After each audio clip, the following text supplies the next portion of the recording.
যুদ্ধক্ষেত্রে ওই অর্জুন মানে হয়ে পড়ছে, মানে ও কিছুই বুঝতে পারছে না যে আমি কোনটা করলে ভালো হয়। কখনো তুমি জ্ঞানের কথা বলছো, কখনো কর্মযোগের কথা বলছো, তাহলে কোনটা বেশি শ্রেষ্ঠ সেইটা তুমি আমাকে আমাকে সেইটা ঠিক করে তুমি আমাকে বলো। এখানে অর্জুন ভগবান শ্রীকৃষ্ণকে বলছেন। শ্রী ভগবান বলিলেন, হে নিষ্পাপ অর্জুন, পূর্বে তোমায় আমি বলিয়াছি। এইখানে শ্রী ভগবান অর্জুনকে বললেন, নিষ্পাপ অর্জুনকে বললেন যে আগে আমি বলিয়াছি যে দুই প্রকারের নিষ্ঠা আছে, জ্ঞানীর পক্ষে জ্ঞানযোগ আর কর্মীয় পক্ষে কর্মযোগ। কর্ম না করলে জ্ঞান হয় না, আবার সন্ন্যাস না হইলেও সে সিদ্ধি লাভ হইবে না, তাও নয়। কোনো লোকেই ক্ষণমাত্র কর্ম না করিয়া থাকিতে পারে না। কোনো লোকই দেখবেন নিজের কর্ম ছাড়া থাকতে পারবে না, সে যে কোনো কর্মই হোক না কেন, যে কোনো কর্ম, সে কর্ম ছাড়া থাকতেই পারবে না। এটা ঠিক কিনা? সকলেই প্রকৃতির গুণের দ্বারা বশীভূত হইয়া কর্ম করে।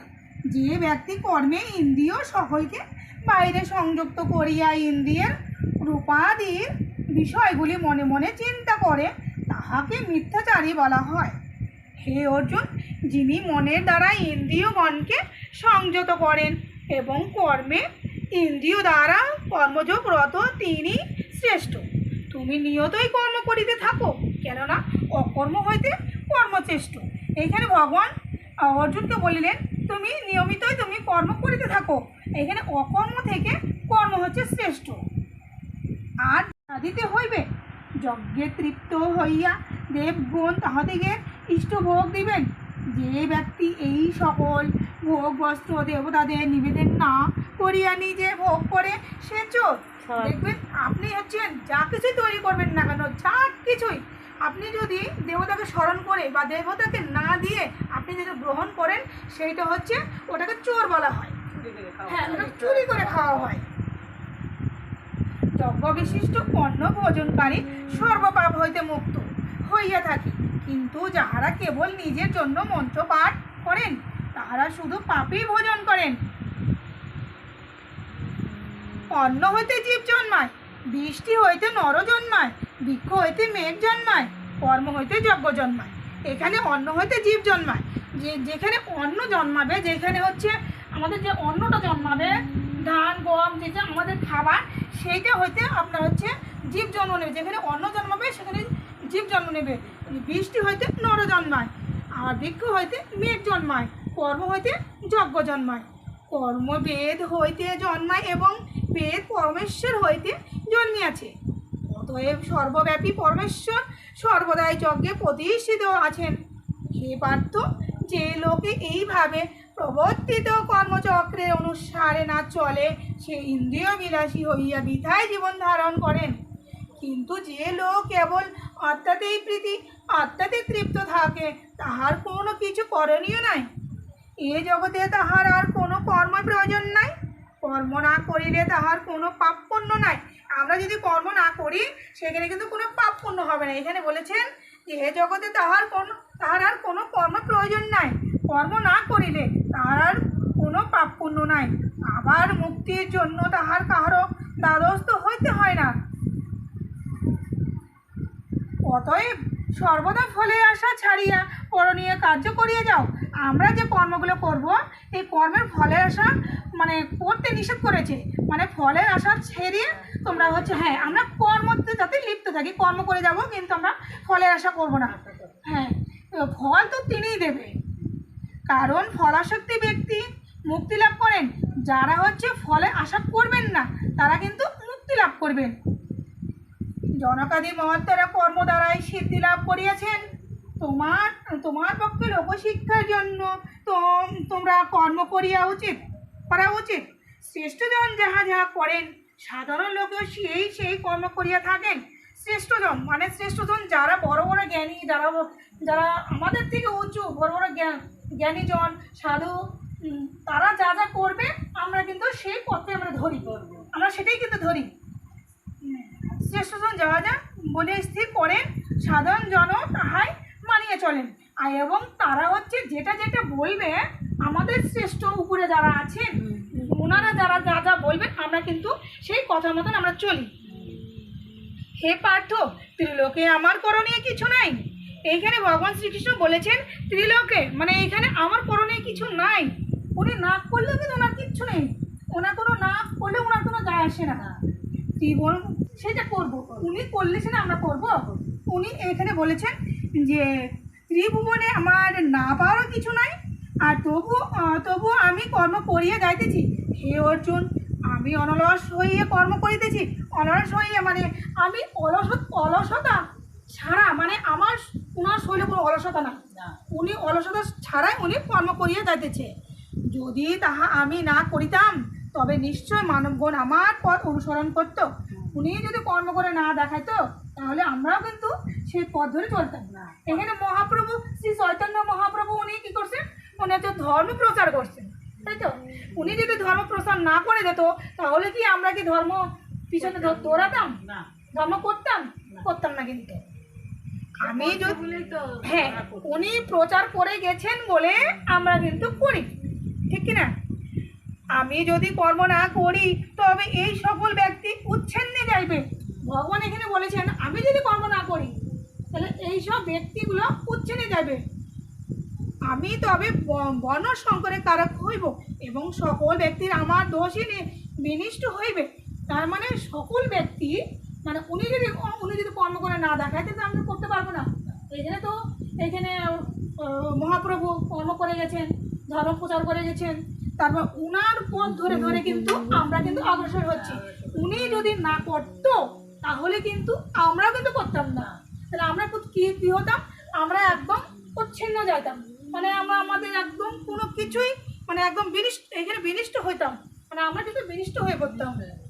হ্যাঁ, এখানে বলেছেন হে অর্জুন, অজ্ঞানজন কর্মে আসক্তি থাকিয়া যেমন কর্ম করে, জ্ঞানীরা কর্মে আসক্তি না হইয়া লোকশিক্ষার জন্য এরূপভাবে কর্ম করিয়া থাকে।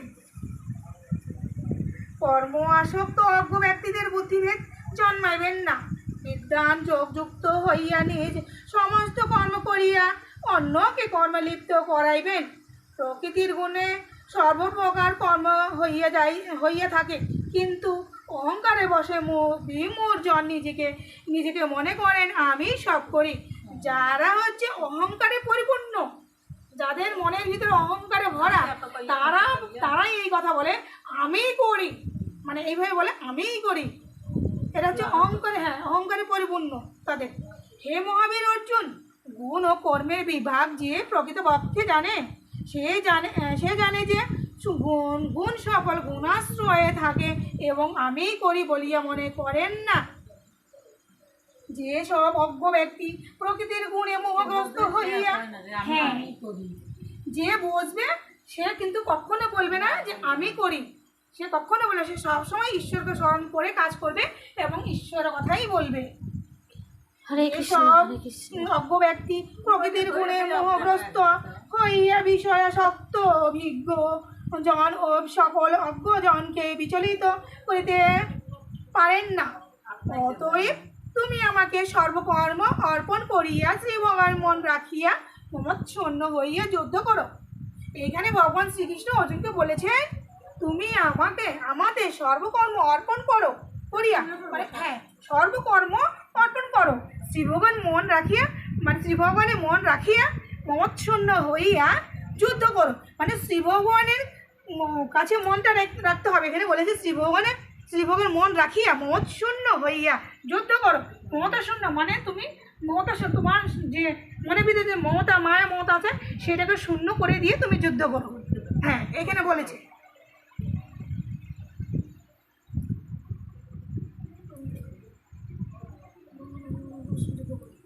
যে সব ব্যক্তি শ্রদ্ধাবান হইয়া আমার কথা দোষ ধরে না, সর্বদাই আমার মত অনুযায়ী চলে, তাহারা কর্ম করিয়া ও কর্ম হইতে বিমুক্ত হইয়া পড়েন। এখানে ভগবান শ্রীকৃষ্ণ বলেছেন যে সব ব্যক্তি শ্রদ্ধাবান হইয়া আমার কথা দোষ ধরে না, সর্বদা আমার মত অনুযায়ী চলেন, তাহারা কর্ম করিয়া ও কর্মে হইতে মুক্ত হইয়া পড়েন। আর যে সকল ব্যক্তি আমার মতে দোষ ধরে এবং আমার মত অনুসারে কাজ না করে সে সকল ব্যক্তি মূঢ় জ্ঞান ভ্রষ্টা বলিয়া জানিবে। এখানে কি বোঝা গেল?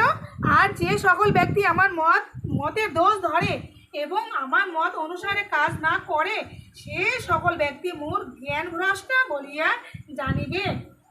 এখানে ভগবান শ্রীকৃষ্ণকে যে না মানবে, ওনার কথায় দোষ ধরবে, ওনার মত অনুযায়ী যে না চলবে, তাকে বলা হবে জ্ঞান ভ্রষ্টা বলিয়া জানিবে। হ্যাঁ, তো তার কোনোই জ্ঞান নেই। জ্ঞানবান ব্যক্তিও নিজের স্বভাব অনুযায়ী কার্য করেন, সকল জীবী নিজ নিজ স্বভাব অনুযায়ী চলেন, তখন ভয়কে দমন করিলেই বা কি হইবে, স্বভাবই বলবান।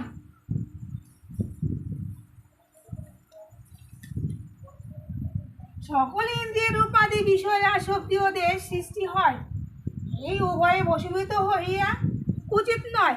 ইহারা জীবের পরম শত্রু। সর্বাঙ্গ সুন্দর পরধর্ম অপেক্ষা কিঞ্চিত অঙ্গহীন নিজ ধর্ম। সর্বাঙ্গ সুন্দর পরধর্ম অপেক্ষা কিঞ্চিত অঙ্গহীন নিজ ধর্ম শ্রেষ্ঠ। স্বধর্মে নিদান শ্রেষ্ঠ পরধর্ম হয় বাবু। অর্জুন জিজ্ঞাসা করিলেন, হে কৃষ্ণ, মানুষ পাপ করিতে ইচ্ছা না করিলে কে তাহাকে বলপূর্বক পাপ করায়? এখানে শ্রীকৃষ্ণকে অর্জুন জিজ্ঞাসা করিলেন, হে কৃষ্ণ, মানুষ পাপ করিতে ইচ্ছা না করিলেও কে তাহাকে বলপূর্বক পাপ করায়? ভগবান শ্রীকৃষ্ণ বলিলেন, একটি কাম আর একটি ক্রোধ। একটি কাম আর একটি ক্রোধ ইহা রজগুণ হইতে জন্মে। একটি কাম আর একটি ক্রোধ ইহা রজগুণ হইতে জন্মে। কামেই বাধা পড়লে ক্রোধের উদয় হয়। হ্যাঁ, রাগ হয়। এখানে আপনার কামে বাধা পড়লে ক্রোধ হবে। হ্যাঁ, ক্রোধের উদয় হবে। কাম চির অতৃপ্তি। এখানে কিন্তু কাম কিন্তু চির অতৃপ্তি, তাকে কিন্তু তৃপ্তি করা যায় না, অতৃপ্তি কিন্তু। আর ক্রোধ অতি উগ্র। আর ক্রোধ মানে রাগটা হচ্ছে অতি উগ্র হয়। রাগ জিনিসটা খুবই উগ্র হয়, চট করে মানুষ রেগে যায়, ওটাকে উগ্র বলে। যেমন ধূপ অগ্নিকে যেরকম আমরা যে ধূপদানিতে যে ধূপবাতি হ্যাঁ ধূপ যেরকম ধূপটা দিই, ধূপ দেওয়ার পরে যেটা অগ্নিকে ধূপ যেমন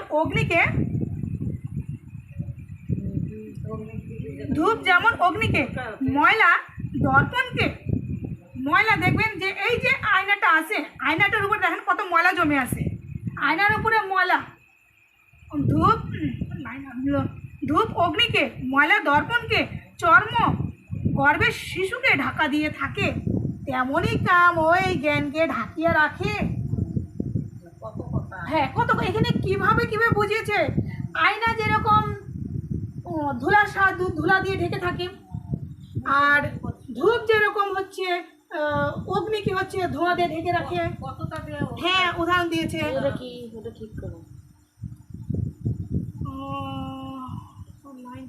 চর্ম গর্ভের শিশুকে ঢাকা দিয়ে থাকে, তেমনই কাম ও জ্ঞানকে ঢাকিয়ে রাখে। তেমনই শিশু যখন গর্ভে থাকে, গর্ভের উপর দিয়ে কত নোংরা দিয়ে ঢাকা থাকে।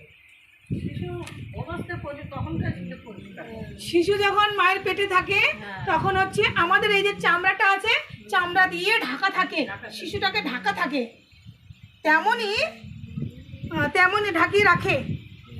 তেমনই কাম এই জ্ঞানকে, তেমনই এই কাম এই আমাদের যে জ্ঞান আছে এই জ্ঞানকে ঢেকে রাখে।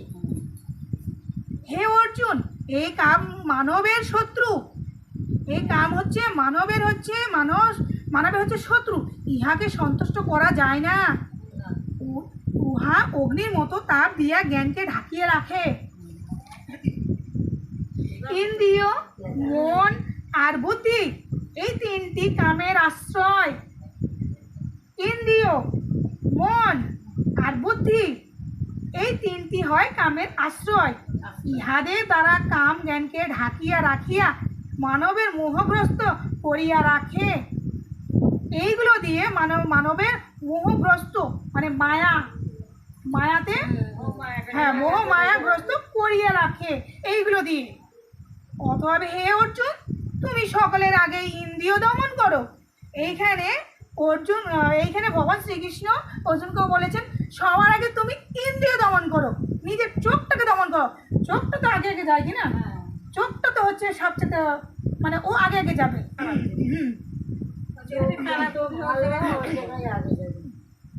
চোখ ছাড়া হয় না, চোখ কিন্তু অমূল্য রতন, কিন্তু চোখটা এমন যেখানে খারাপ হবে সেইখানেই যাবে, ওইটাই আগে করবে। করিয়া এই দুষ্টু কামকে নষ্ট করো। অতএব এখানে তুমি সকলের আগে ইন্দ্রিয় দমন করো আর এই দুষ্টু কামকে নষ্ট করো, কারণ এই কাম মানবের জ্ঞান ও বিজ্ঞানকে নষ্ট করিয়া দেয়। এই কাম মানুষের জ্ঞান ও বিজ্ঞানকে নষ্ট করিয়া দেয়। কাম আবার এমনই হ্যাঁ, কাম এমনই জিনিস মানুষের জ্ঞান আর বিজ্ঞানকে নষ্ট করে দেয়। করে দেয়।